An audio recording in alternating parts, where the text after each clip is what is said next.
ভগবানের যতক্ষণ পূজা অর্চনা না করা পর্যন্ত মনে হয় সারা দিনটা এমনি লস চলে যায় আর কাম না করা মতো এমন মনে হয়। হরে কৃষ্ণ বন্ধুরা, তোমরা সবাই কেমন রয়েছো? আজকে সবাই ভীষণ ভালো রয়েছো। তো বন্ধুরা, এই যে সকালবেলার থেকে ব্লগটা স্টার্ট করলাম।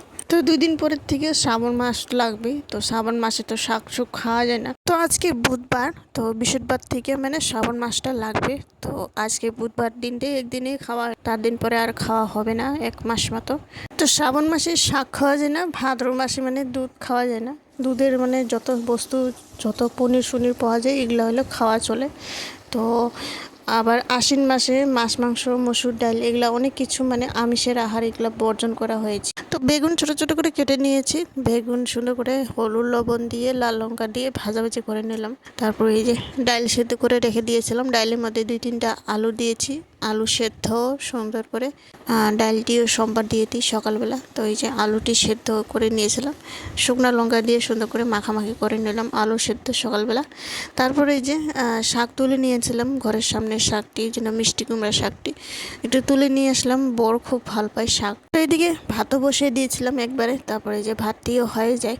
তো এই যে সময় মতো ওর খাওয়া রেডি করে দিয়ে দিই, আলু সেদ্ধ। এইদিকে ডাইলের মধ্যে ঘি দিয়েছিলাম, তো ঘি দিলে মানে সুন্দর ভালো লাগে। তারপর বেগুন ভাজি, তারপরে এনে শাক, আম কেটে দিয়েছি। তারপরে এই যে আজকে সকালের মেনু। তারপর বোরকে দিয়ে দিই, বোর খাওয়া দাওয়া করে চলে যায়। এদিকে আবার পূজার কামও বাকি রয়েছে, তো ভগবানকে না দেওয়া পর্যন্ত নিজেও কোনো কিছু গ্রহণ করতে লাগে না। তো এইদিকে ভগবানের প্রসাদ টসাদ দিয়ে সকালের প্রসাদ পেয়ে সকালের খাওয়া খেয়ে এখন আবার দুপুরের রান্না বান্না। বাজার গিয়েছিলাম একটু সবজি, এই যে মিষ্টি কুমড়া, ঝিঙা, কচু আর মরিচ টরিচ ছিল না, তো ওগুলাই নিয়ে আসলাম।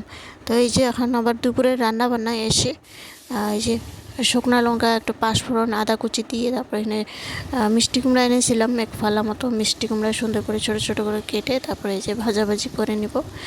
আবার এদিকে ঝিঙা, আলু, কচু সব মিক্স করে তারপর একটা সবজি, মিক্স সবজি করব। তো খুব ভালো লাগে কচু দিয়ে একটা সবজি করব, ধইনা পাতা দিয়ে খুব ভালো হয়। এটি সুন্দর একটু জিরা গুঁড়া দিয়ে ভাজাভাজি করে তারপরে যে দেখুন সবজি একেবারে রেডি। কচুটে মানে খুব সুন্দর মিলে যায়, এই জন্য খুব ভালো লাগে। তারপরে যে দেখুন সুন্দর মাখো করে সবজিটি একটু করে নিলাম, একটু ধইনা পাতা কেটে দিলাম, সুন্দর একটা সেন্ট হয়ে আসে। তো আজকে দুপুরের মেনু এই যে এটাই, একবারে করে রেখে দিলাম।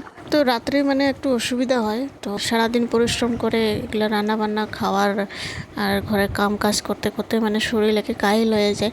আবার রাত্রে একটু রেস্ট নিতে তখনই একটু সময় লাগে। তো বন্ধুরা, ভিডিওটি কেমন হয়েছে অবশ্যই একটা লাইক, কমেন্ট, শেয়ার, সাবস্ক্রাইব করে জানাবেন। আশা করি নেক্সট ভিডিও